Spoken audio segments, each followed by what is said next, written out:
Bonjour à tous, on commence cette revue de presse en France avec la victoire ce mercredi du PSG face à l'Olympique lyonnais. Un score très large, 5-1 qui ne reflète pas vraiment la physionomie du match.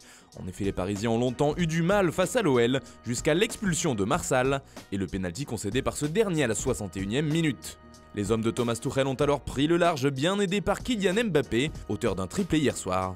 Et selon l'équipe, il est en forme olympique. Cette rencontre un peu folle fait aussi la une du Progrès, journal local du côté de Lyon. C'est tout simplement trop dur, affirme le quotidien.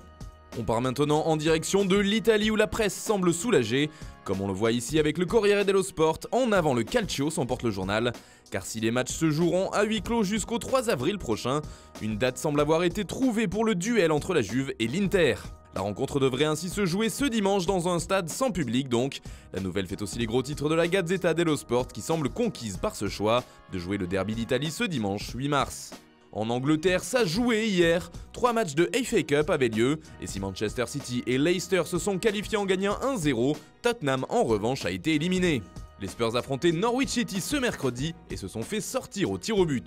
C'est justement ce que rapporte le Daily Mirror qui fait dans le jeu de mots en parlant d'un rebondissement cruel pour José, en utilisant Krul, le nom du gardien de Norwich et héros de cette séance de tir au but, dont la prononciation est proche du mot cruel en anglais.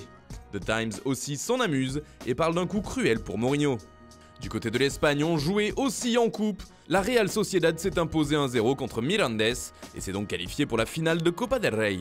Un joli parcours qui fait la couverture de Marca. Pour le journal, cette équipe mérite le prix du football le plus courageux et la bande de Haute-Garde n'a laissé aucune chance à Mirandes à l'aller comme au retour. Cette victoire fait également la une de AS qui rappelle que la Real Sociedad n'avait plus été en finale d'une compétition depuis 32 ans. Et pour gagner, il faudra affronter le vainqueur de l'autre demi-finale entre Grenade et l'Athletic Bilbao, autre club basque. En Catalogne, c'est surtout le mercato du FC Barcelone qui fait parler. Les Blaugrana sont dans une mauvaise passe et les médias locaux se tournent vers les solutions. Pour changer la donne à Barcelone, la solution semble être un transfert. Pour Sport, la cible n'est autre que Neymar, la voie est libre pour lui, écrit le journal. Mais c'est stop pour Kylian Mbappé. Selon Sport, le PSG préfère vendre le Brésilien cet été et garder le Français considéré comme intransférable. De son côté, le Barça est optimiste concernant le retour du Ney au Camp Nou. Mundo Deportivo fait sa couverture sur l'objectif Ferran Torres pour le Barça. Le contrat du joueur de Valence se termine en 2021 et même si sa clause est de 100 millions d'euros, il pourrait bien partir pour moins que ça. Enfin, pour les Sportiu, autre quotidien catalan, Lautaro Martinez est l'attaquant recherché par le Barça. Les Blaugrana restent à l'affût en cas de non-venue de Neymar. En tout cas, l'été s'annonce très chaud en Catalogne. Enfin, on termine ce tour de la presse au Portugal où la justice passe à la loupe le football professionnel comme le rapporte O Jogo. Une vaste opération de perquisition a eu lieu et concerne notamment le Benfica, le FC Porto et le Sporting.